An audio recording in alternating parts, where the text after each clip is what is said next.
ខ្ញុំសប្បាយចិត្តមែនតើនៅក្នុងថ្ងៃនេះដែលនាងខ្ញុំបានត្រឡប់មកឆាកម្ដងទៀតនៅក្នុងកម្មវិធី The Amazing Star នេះព្រោះខ្ញុំគិតថាទីនេះវាមានអ្វីគ្រប់យ៉ាងដែលនាងខ្ញុំត្រូវការហើយសម្រាប់គោលបំណងទៅថ្ងៃអនាគតគឺនាងខ្ញុំចង់ក្លាយទៅជាតារា model ម្នាក់ដែលគ្រប់គ្នាស្គាល់ថាមានដើមកំណើតមកពីក្រុមហ៊ុនហងមាស The Amazing Star នាំមកជូនជាពិសេសដោយ Gansberg Amazing Take Gansberg a real German premium beer ពិសាដោយការទទួលខុសត្រូវ តែ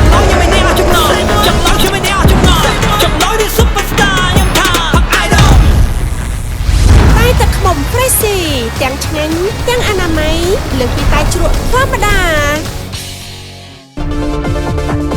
ឥឡូវនេះសូមចាប់ផ្ដើមជាមួយបាច់ Kennedy ដំបូងនៅក្នុងវគ្គចាច់ Selection សប្តាហ៍ទី2ត្រឹមតែប៉ុន្មានវិនាទីទៀតខ្ញុំនឹងអាចបង្ហាញសមត្ថភាពរបស់ខ្ញុំហើយអញ្ចឹងគ្រប់យ៉ាងត្រូវតែល្អទាំងសម្លៀកបំពាក់ទាំងមុខមាត់ជាពិសេសការដើរនិងការលេង style នៅលើឆាកត្រូវតែលេចធ្លោ Cindy let's go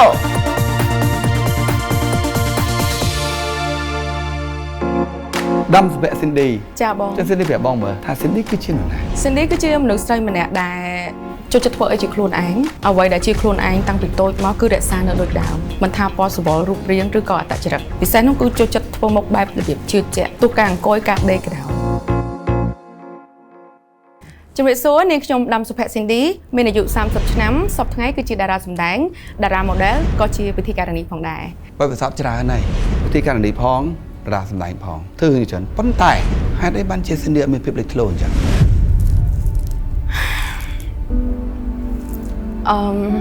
អរគុណបងក៏ប៉ុន្តែសំណួរនេះរៀងចាក់ដោតមួយខ្ញុំដែរខ្ញុំទទួលស្គាល់ថា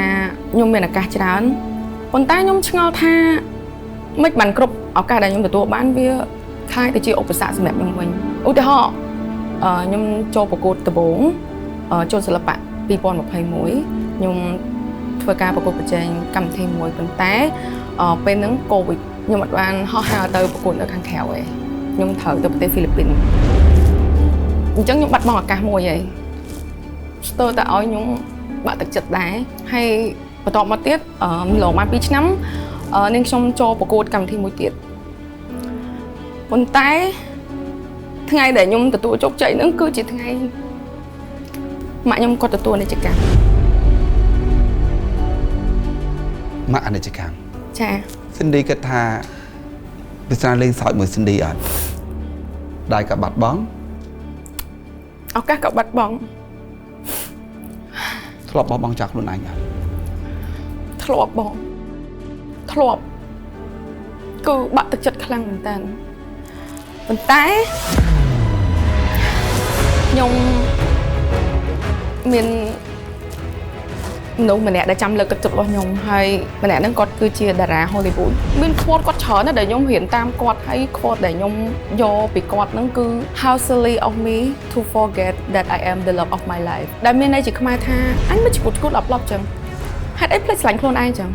quote មួយហ្នឹងហើយដែលធ្វើឲ្យខ្ញុំដើរទៅមុខបានហើយមានថ្ងៃនេះ idol របស់នាងខ្ញុំគឺ Hailey Bieber ខ្ញុំពិតជាស្រឡាញ់ commitment របស់គាត់ខ្លាំងមែនតើ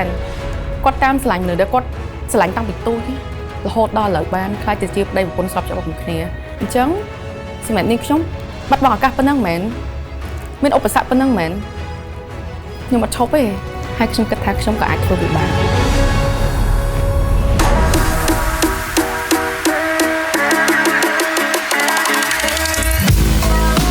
រូបរាងនេះសម្រស់នេះអ្នកមានហើយនៅឡើយតែការតាំងចិត្តតែប៉ុណ្ណោះឈប់គិតអ្វីដែលបាត់បង់ស្រឡាញ់ខ្លួនឯងបើថ្ងៃនៅរះជីវិតត្រូវតែប្រឹងខ្ញុំបាយ Kennedy នៃកម្មវិធី The Amazing Star ដាំសុភ័ក្រ Cindy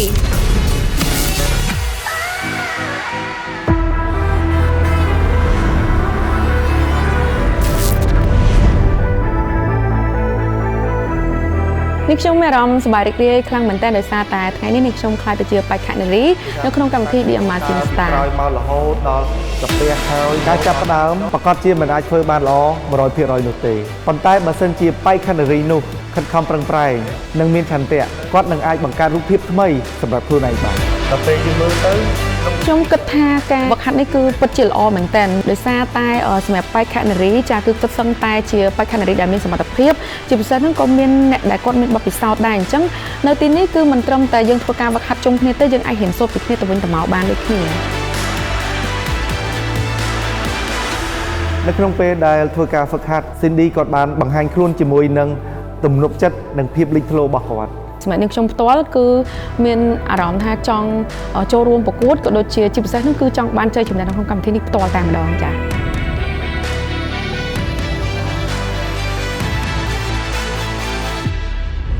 យេអរគុណបងអូខេត្រូវហើយម្នាក់ត្រូវរកអ្វីដែលជាភាពខុសប្លែកពីគេផ្ទាល់ខ្លួនដើម្បីបង្ហាញទៅគណៈកម្មការដើម្បីទទួលបានការចាប់អារម្មណ៍នឹងជាចំណុចដែលសំខាន់បាទជាចំណុចដែលតាក់ទាញហើយអាចមានឱកាសនឹងបន្តទៅវគ្គបន្តទៀតខ្ញុំគិតថាបើសិនជា Cindy គាត់មានភាពវៃឆ្លាតរើសយក style រៀបចំខ្លួនការស្លៀកពាក់ក៏ដូចជាការដើរក៏ដូចជា style pose ដែលត្រឹមត្រូវនោះគាត់នឹងទទួលបានលទ្ធផលល្អ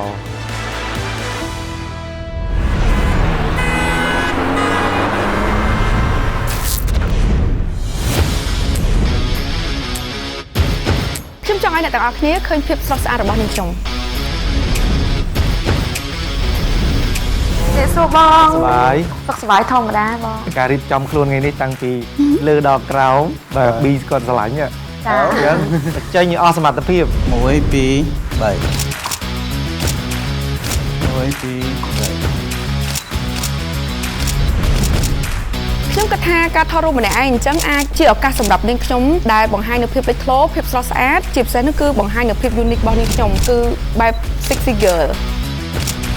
សម្រាប់ Cindy ការរៀបចំខ្លួនរបស់គាត់មានភាពតាក់ទាញពីព្រោះទុតដែលគាត់យកមកបង្ហាញគឺមាន concept និងអត្ថន័យច្បាស់បាទតែទៅនឹងការលេងទឹកមុខរបស់គាត់គឺមើលទៅមានភាពរឹងមាំដែលបង្ហាញអ្វីដែលជាគាត់ហើយ style pose របស់គាត់ក៏ធ្វើបានឡានលួតល្អខ្ញុំពេញចិត្តសម្រាប់បងអូខេអរគុណច្រើនអូនអរគុណច្រើនបងអរគុណ Cindy ជូនពរជោគជ័យចាអរគុណបងខ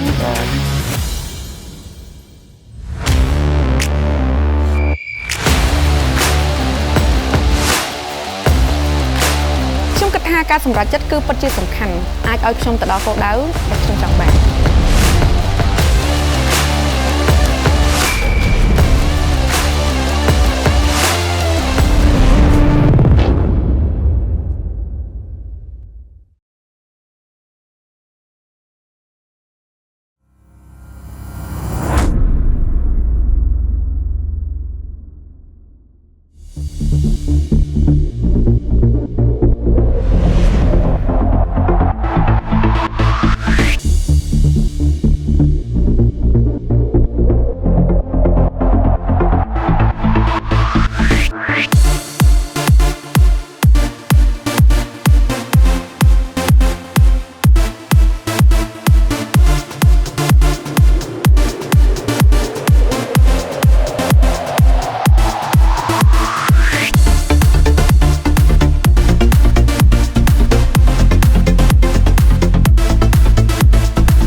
ម្រាបសួរនេះខ្ញុំឈ្មោះដាំសុភ័ក្រស៊ីនឌីមានអាយុ30ឆ្នាំកម្ពស់ 1.67 ទម្ងន់53គីឡូក្រាមខ្ញុំមានស្រុកកំណើតនៅខេត្តពោធិ៍សាត់សប្តាហ៍ថ្ងៃរស់នៅរាជធានីភ្នំពេញនេះខ្ញុំបានបញ្ចប់ការសិក្សាផ្នែកសេដ្ឋកិច្ចពីសាកលវិទ្យាល័យភូមិន្ទនីតិសាស្ត្រនិងវិទ្យាសាស្ត្រសេដ្ឋកិច្ចនេះខ្ញុំចេញពីគ្រួសារដែលគ្មានឈាមជ័រជាអ្នកសិល្បៈតតែសោះប៉ុន្តែសម្រាប់វិស័យសិល្បៈក៏ដូចជាវិស័យ fashion នេះគឺនេះខ្ញុំស្រឡាញ់តាំងតែពីតូចមកម្ល៉េះអញ្ចឹងបេតនេនេះខ្ញុំចូលចិត្តចូលរួមក៏ដូចជាមើលនៅការដើរ fashion ផ្សេងៗតែក្នុងនិងក្រៅស្រុកដើម្បីធ្វើការ update ក៏ដូចជាយើងសិក្សាពី stylist នេះរៀងខ្លួនចាព្រោះដោយសារបច្ចុប្បន្ននេះខ្ញុំក៏មានអាជីពជាអ្នកសម្ដែងពិធីការនេះក៏ដូចជាតារា model ផងដែរហើយនេះខ្ញុំសប្បាយចិត្តមែនតើនៅក្នុងថ្ងៃនេះដែលនេះខ្ញុំបានត្រឡប់មកឆាកម្ដងទៀតនៅក្នុងកម្មវិធី The Amazing Star នេះព្រោះខ្ញុំគិតថាទីនេះវាមានអ្វីគ្រប់យ៉ាងដែលនេះខ្ញុំត្រូវការហើយសម្រាប់គោលបំណងទៅថ្ងៃអនាគតគឺនេះខ្ញុំចង់ក្លាយទៅជាតារា model ម្នាក់ដែលគ្រប់គ្នាស្គាល់ថាមានដើមកំណើតមកពីក្រុមហ៊ុនហងមាសសម្រាប់ style ក៏ដូចជាមើលតាំងពីដើមប្រវត្តិបងប្អូន photoshoot stylist ការ make up គឺបងពេញចិត្តខ្លាំងមែនតើអរគុណបងតែគ្រាន់ថាបងអូននៅមានចំណុចខ្វះខាតតិចតួចក៏ប៉ុន្តែយើងអាចដុសខាត់បានតែអ្វីដែលបងស្រឡាញ់ពេញចិត្តគឺឃើញបងអូនពេលពាក់អាវកក្អមពាក់ហាត់ពាក់ខោស្វិតហាត់ដើមម៉ូដទេក៏ប៉ុន្តែបងឃើញវ៉ាវស្អាតមែនតើគ្រាន់កលែងមកឃើញដូចតារា Hollywood ម្នាក់គឺ Kim Kardashian ឃើញត្រេមុខបងអូន make up ពេលដែលបងអូនបានដើរម៉ូដរៀនដើរម៉ូដហ្នឹងអត់សូវ make up ច្រើនទេតែពុះសក់កដាក្បឺតចងសក់ ponytail ខាងក្រោយស្អាតខ្លាំងមែនតើអញ្ចឹងបងសង្ឃឹមថាបងអូនចេះជ្រើសរើសជាមួយនឹងការស្លៀកពាក់កៅអៅ stylist រៀងច្រើនជាងនឹងបន្តិចដើម្បីឲ្យ keep looking របស់យើងគឺទៅណាក៏ឃើញ perfect ដែរអរគុណបងមើលយូរកាន់តែស្អាតតែពេលខ្លះបងឆ្ងល់ដែរថាហេតុអីបានយើងអត់លេចធ្លោបងក៏ធ្លាប់សួរចំនួនមួយនឹងទៅអ្នកដទៃដែលបងធ្លាប់ស្គាល់ដែរហើយកូននឹងស្អាតហេតុអីគាត់អត់សូវល្បីអានេះបងនិយាយមែនតើណាព្រោះបងស្ដាយបងពិតជាស្ដាយបងស្រឡាញ់សម្រស់បែបហ្នឹងសម្រស់បែបនារីខ្មែរចាអរគុណបងតើតោះមួយបងមានយោបល់មិញប្រសាសន៍មិញគឺនេះខ្ញុំចូលសិល្បៈយូរដែរហេតុអីបានអត់មានឈ្មោះបោះសលេងអញ្ចឹងខ្ញុំតែងតែនិយាយលេងមួយខ្លួនឯងថាចំអញផ្កាយដល់កន្ទុយមែនចាហើយដោយសារតែនិយាយទៅដូចបានខ្ញុំរៀបរាប់ពីសំណេរដែលបងបានទស្សនាអញ្ចឹងថាខ្ញុំជាមនុស្សម្នាក់ដែលជាមនុស្សរឹងមាំជាមនុស្សស្រឡាញ់ការតស៊ូព្យាយាមអញ្ចឹងហើយខ្ញុំតែងតែទទួលបានឱកាសច្រើនប៉ុន្តែរាល់ពេលដែលខ្ញុំទទួលបានឱកាសទាំងអស់នោះខ្ញុំឆ្ងល់ថាហេតុអីបានវាតែងតែមានឧបសគ្គមកវាយពិបាកទឹកចិត្តខ្ញុំគ្រប់ពេលហ្មងដូចដែលបងបានជ្រាបមិញហ្នឹងគឺខ្ញុំចូលសិល្បៈដំបូងវិស័យវកញ្ញាគឺនៅក្នុងឆ្នាំ2021ខ្ញុំបានហោះទៅក្រៅដោយសារ COVID អីចឹងទៅគេបិទហោះហើរទូទាំងប្រទេសដល់ហើយ2023ខ្ញុំត្រឡប់មកម្ដងទៀតខ្ញុំមានឱកាសកាន់ទង់ជាតិកម្ពុជាមកលើឆាកអន្តរជាតិសារជាថ្មីប៉ុន្តែវាបែរជាមានសោកនាដកម្មមួយសម្រាប់គ្រួសារខ្ញុំដែលធ្លាប់តែជាគ្រួសារកក់ក្ដៅប៉ុន្តែបែរជាបាត់បង់ម្ដាយចាអញ្ចឹងទៅវាធ្វើឲ្យអារម្មណ៍របស់យើងក្នុងការតាំងចិត្តធ្វើអីមួយវាបាក់ទឹកចិត្តខ្លាំងមែនតើពេលដែលបនម៉ាក់ខ្ញុំរយៈពេល7ថ្ងៃនេះគឺខ្ញុំអត់ចេញទៅណាហ្មងខ្ញុំនៅតែក្នុងផ្ទះមើលតែរូបថតរបស់គាត់ហើយខ្ញុំដឹងថាការបាត់បង់ហ្នឹងណាគេក៏មានដែរគ្រាន់តែយូរហើយឆាប់ទេប៉ុន្តែខ្ញុំគិតថាវាអត់មានអីលើនឹងទៀតទេបាត់បង់អ្នកមានកូនគឺវាធ្ងន់ធ្ងរខ្លាំងមែនតើហើយអីដែលខ្ញុំចាំអត់ភ្លេចគឺ2023ហ្នឹងវាកាន់តែសោកសង្រែងហ្មងបងដោយសារតែម៉ាក់ស្លាប់ចំថ្ងៃយើងទទួលមកគាត់ហ្មងពេលអញ្ចឹងខ្ញុំគិតថាទោះបីជាវាពិបាកប៉ុណ្ណាក៏ដោយខ្ញុំតែងតែប្រាប់ខ្លួនឯងថាខ្ញុំត្រូវតែតស៊ូខ្ញុំត្រូវតែជំនះពួកអីបើសិនជាខ្ញុំបាក់ទឹកចិត្តខ្ញុំអត់មានកម្លាំងធ្វើអីអញ្ចឹងមិនកើតពួកអីពាក្យថាគ្រួសារមិនមានតែម៉ាក់ឯងមានប៉ាមានបងប្រុសមានបងស្រីមានពួកម៉ាក់ដែលគេចាំស្រឡាញ់ចាំ support យើងច្រើនជាពិសេសបណ្ដាអ្នកគ្រប់គ្រងបណ្ដា sponsor ទាំងអស់ដែលគាត់តែងតែជួយជ្រោមជ្រែងយើងគាត់ដូចថាអស់ក្តីសង្ឃឹមទៅលើយើងគាត់តែងតែដឹងថាយើងស្រីរឹងមាំអីចឹងហើយមិនបានទៅជាចឹងអីចឹងខ្ញុំមានតែតស៊ូទៅមុខទៀតដូចឥឡូវហ្នឹងខ្ញុំសរសើរខ្លួនឯងដែរដែលខ្ញុំអាចត្រឡប់ឈានជើងមកទីនេះបានទាំងដែលខ្ញុំឆ្លងកាត់ការប្រកួតប្រជែងច្រើនទាំងក្នុងទាំងក្រៅស្រុកប៉ុន្តែខ្ញុំសប្បាយចិត្តដែលជួបបងទាំង3នាក់ អត់មានអ្នកណាកើតមកក្លាហាន 100% ទេអូនមនុស្សខ្លាំងណាក៏គេនៅតែយំដែរមិនមែនទឹកភ្នែកហ្នឹងតោះតែអ្នកឯងខ្សោយបានយំកើតទេអញ្ចឹងពេលខ្លះបងប្រសាអ្នកដែលហ៊ានយំហ៊ានបង្ហាញការពិតហ៊ានបង្ហាញភាពសោកសៅភាពភ័យខ្លាចរបស់ខ្លួនឯងប៉ុន្តែគាត់មានវិធីសាស្ត្រឆ្លងកាត់វាចាឥឡូវបកទៅការ styling ហើយ photoshoot វិញដោយសារតែកៅអៅបងស្រឡាញ់ concept នេះបងស្រឡាញ់វាប្លែកប៉ុន្តែឲ្យបងគិតថាវាស្អាតជាងសម្រស់ធម្មជាតិហើយ make up តិចតិចគឺបងគិតថាបងអូនពេលដើមមុននោះស្អាតជាងបងស្រឡាញ់បែបនឹងជាងតិចតិចតែច្រើនអញ្ចឹងហើយមួយទៀតការ post បងអូនកន្លែងហ្នឹងឃើញដៃយើងរៀងខ្លីពេកបើបើកដៃរៀងខ្លាំងជាងហ្នឹង and ចកេះជាងហ្នឹងអានឹងបងគិតថាវាចេញមក fashion ខ្លាំងជាងហ្នឹងមែនតើចាប៉ុន្តែវានៅតែស្អាតវាអត់ខុសអីទេមួយទៀតថ្ងៃនេះបងគិតថាកៅអៅវាស៊ីជាមួយបីជើងអីទាំងអស់ប៉ុន្តែមានអារម្មណ៍ថាវា too much សម្រាប់បងទេចាបើបងជាអូនខ្សែចកេះខាងក្រោយហ្នឹងកៅអៅក៏មានខ្សែចងហ្នឹងបងនឹងចងវាទៅលើវិញដើម្បីឲ្យវាធ្លាក់មកវាបាំងជាមួយកៅអៅខាងក្រៅអូនវាអត់ឃើញអាយាយងខាងក្រោយនេះដោយសារតែវារៀងដាច់អារម្មណ៍តិចដែរពេលដែលងាកមកទៅវាបាត់អារៀងចកេះបងអូនហើយវាឃើញខ្សែញ៉ៃញ៉ៃតិចទៅវាអត់សូវ clean ចាបងកន្លែងហ្នឹងសុំបកស្រាយចាដោយសារតែដំបងចងទៅលើឯងប៉ុន្តែពឹងឲ្យភីកកូនគាត់ចងឲ្យខាងក្រោមវិញដោយសារតែខាងលើយើងរៀងខ្នងពីរអញ្ចឹងទៅវាល្វត់វាអត់មានអីតុបដល់ពេលអញ្ចឹងទៅបើសិនជាយើងចងនៅខាងលើវាកាន់តែរត់ហើយវាពិបាកដកដង្ហើមអញ្ចឹងខ្ញុំក៏ជ្រើសរើសថាទៅចងនៅក្រោមវិញទៅហើយគិតថាវានឹងអញ្ចឹងតែការពារភាសាជាងពីបានយល់អូននេះគាត់នៅថាចាបងបើអាចអនុស្អាតជាងតែប៉ុណ្្នឹងតែបើមានបញ្ហាអត់អីយើងយល់ចាដូចគ្នាទី1សរសើរការធ្វើខ្លួនមួយថ្ងៃហ្នឹងគឺ make គ្នាស្អាតរូបភាពក៏ស្អាតសម្រាប់ខ្ញុំប៉ុន្តែស្ទើររឿងកាត់ style តែប៉ុណ្្នឹងឯង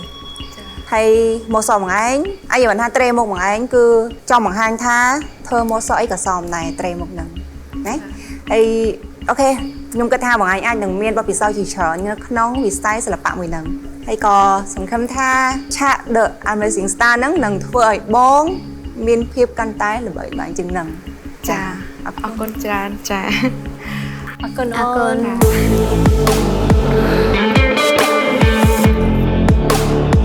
បទពិសោធន៍ពិតជាសំខាន់ជាគ្រឹះដែលបានផ្ដល់ទំនុកចិត្តដល់បេក្ខនារីម្នាក់នេះដាំសុភ័ក្រ Cindy ធ្វើកិច្ចការរបស់នាងបានយ៉ាងល្អនាងទទួលបានពាក្យសរសើរជាច្រើនពីគណៈកម្មការ Cindy ថ្ងៃនេះគឺគាត់ performance បានល្អខ្លាំងមែនតើ What a style នៅពេលដែលគាត់ថតរូបក៏ដូចជា make up ហើយនឹងការជ្រើសរើសសម្លៀកបំពាក់របស់គាត់គឺគាត់ប្រកែខ្ញុំជឿចិត្តគាត់វាចូលចំណោមចំណោះគេបានតែអត់តន់លេចធ្លោតែគាត់ស្អាតគាត់មានអីគ្រប់យ៉ាងខ្ពស់សម្បល់មុខមាត់អីមានតែ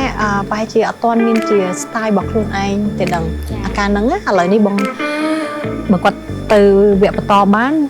យើងនឹងជួយគាត់កន្លែងហ្នឹងចា The Amazing Star នាំមកជូនជាពិសេសដោយ Gansberg Amazing Take Gansberg a real German premium beer ពិសាដោយការទទួលខុសត្រូវចំណងខ្ញុំនេះអត់ចំណងចំណងខ្ញុំនេះអត់ចំណងចំណងនេះ Superstar ខ្ញុំថា Idol